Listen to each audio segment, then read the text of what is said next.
Over the last year, since I left clinical practice and have gone into really full-time teaching, awareness, and education, I've gotten a lot of insights into real-world medicine. Because when you're at a hospital, in a clinic, you tend to hear or see what comes to you, but that may not reflect, what real life is like out there. And it's remarkable how much is not known, how many physicians don't know, how the systems are so stacked against you, against patients, what needs to be done in terms of working with public health and governments to move things along. And so I've been putting in a lot of time in that, because I think that we have to raise the bar there so that patient communities like the mitochondrial disease community can get more benefit from the system than they're getting now. The area of metabolic disease began in pediatrics. It's because the most severe forms of many metabolic disorders, including mitochondrial disease, can be found in pediatrics. So it was the pediatricians that saw the patients, and they learned about these, and they became the last generation's metabolic physicians. And so that's why most of the metabolic physicians are pediatricians. The problem is that we know that metabolic disorders or mitochondrial disorders are not limited to pediatrics. They affect teenagers, they affect adolescents. Sometimes they don't really take hold or show up until really far into adulthood. And that population, the adult population, has been really, I wouldn't say neglected, but their problems couldn't be addressed because most of the medical community was pediatric bound or pediatric based. People like, Amel are actually very rare. In other words, in people who are skilled in internal medicine and adult medicine, so her background training is how adults stay healthy and what can make them sick. To have someone like Amel interested in the metabolic and mitochondrial disease population is incredible.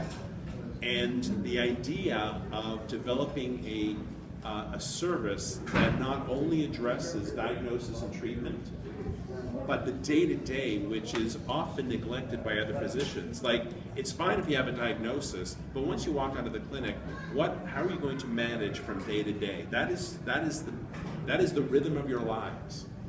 And have someone pay attention to that and help by coordinating, so you don't have to call 3 different physicians, but the office can coordinate so you make one trip to the hospital to see 3, so that doctors talk more behind the scenes, so that you're not left conveying information from one doctor to the next. That kind of coordination is rare in pediatrics, although there are some coordinated services, and almost unheard of in adult medicine. And to have someone who is familiar with your disorders, who can participate and organize such coordination, will create something that is virtually unprecedented, and certainly the first of its kind in New England. So I would like to celebrate your vision and wish you all the luck. And I think to make that vision reality, a number of things are needed. One is Amel needs input from other people who are stakeholders in this problem. Not only the patient community, but the pharmaceutical community that is making medications for this, that is thinking about drugs for this population, from the insurers who who are left paying the bill for patient care, but also the patient, and then other physicians certainly in their experience. But please, it's useful if you can tell us, and I'm talking about Amel, I'm talking about Julie, I'm talking about me, tell us what you need, what is going right, what is going wrong, and so that we can make sure that the center, when it finally opens, when it finally launches, that it is doing what it's supposed to be doing. So that's one thing. The other thing is, nothing will move forward unless, of course, unless we have funding. Now, we are doing our best to try to figure out how the clinic will be able to pay for itself. But if you think that insurance payments for your clinic visit cover the cost of things, it doesn't. The hospital unfortunately loses money on especially chronic care.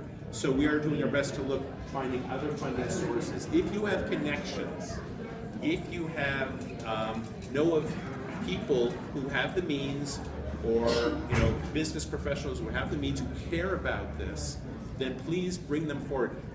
I'm not going to go say, hello, Mr. Jones, can I have $500,000? Now, I never do that. But if they want to have a conversation, if they want to listen to what we have, we will see if we can find common ground. Maybe they will want to support that, because we need the money to launch this, and then we will find ways of supporting it over the long term. And when you're dealing with something as innovative, as novel as this, success begats success. So if we can show what we're doing and that it's groundbreaking, then it'll attract attention and bring more money in. So having a community of 20 or 40 or 50 who have connections, please bring them forward. Help us so we can help you. Any questions?